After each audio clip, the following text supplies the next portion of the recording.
Pemirsa, razia uji emisi kendaraan kembali digelar di kawasan Lebak Bulus, Jakarta Selatan. Kendaraan yang tidak lolos uji emisi terkena sanksi denda dan tilang.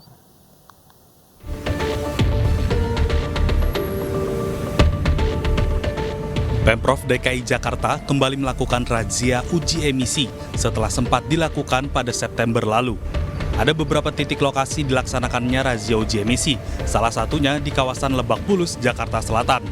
Sejumlah kendaraan dihentikan secara acak untuk dilakukan tes uji emisi. Jika lolos uji emisi, maka kendaraan dipersilakan melanjutkan perjalanan, sementara yang tidak lolos akan ditilang. Di lokasi ini terdapat 2 pos pengujian, yakni untuk kendaraan berbahan bakar bensin dan kendaraan berbahan bakar solar.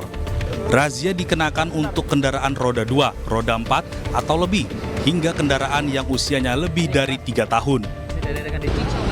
Baik, untuk kegiatan uji emisi khususnya Satpol Jakarta Selatan, kami gabungan dari Suku Dinas Lingkungan Hidup, begitu juga masuk Dinas Perhubungan. Untuk penghentian kendaraan kita secara acak, Pak. Jadi kita nggak melihat motor atau mobil apa secara acak aja. Setelah kita berhentikan ada 25 kendaraan, terdiri dari 10 kendaraan roda 4. Untuk kendaraan yang tidak lolos uji emisi, petugas mengenakan sanksi denda dan tilang. Untuk pengendara roda 2 atau sepeda motor dikenai tilang sebesar Rp250.000, sementara kendaraan roda 4 atau lebih dikenai tilang Rp500.000. Dari Jakarta, Faisal Rinaldi, Rama Romadona, iNews melaporkan. Pemirsa, Pusat Perbelanjaan Koja Trade Mall heboh hari ini usai mendapat ancaman bom melalui media sosial. Namun saat dilakukan penyisiran, polisi memastikan informasi tersebut tidak benar.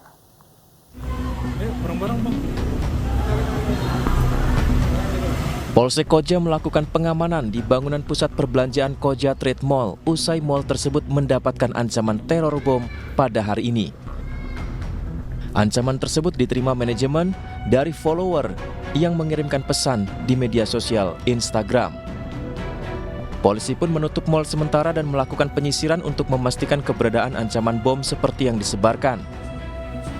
Dari penyisiran, polisi memastikan Mall Koja dalam kondisi aman dan tidak ada barang yang dicurigai sebagai bom.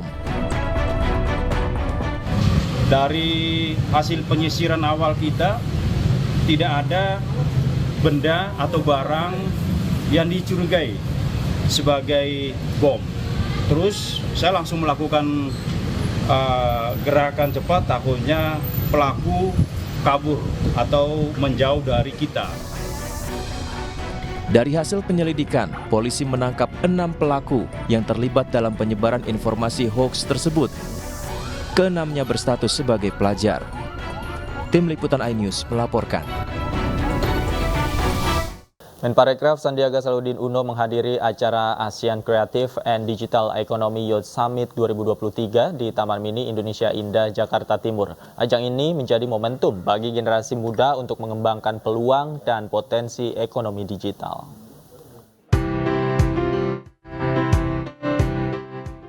Bonus demografi yang didominasi oleh anak-anak muda harus dimanfaatkan Indonesia sebagai peluang untuk memperkuat ekonomi kreatif, khususnya melalui sektor digital.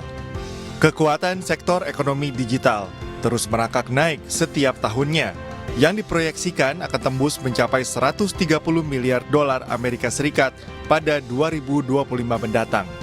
Menurut Menparekraf Sandiaga Salahuddin Uno, dalam acara Asian Creative and Digital Economy Youth Summit 2023, sektor ekonomi digital saat ini mampu menopang kebangkitan ekonomi dan menciptakan lapangan kerja baru.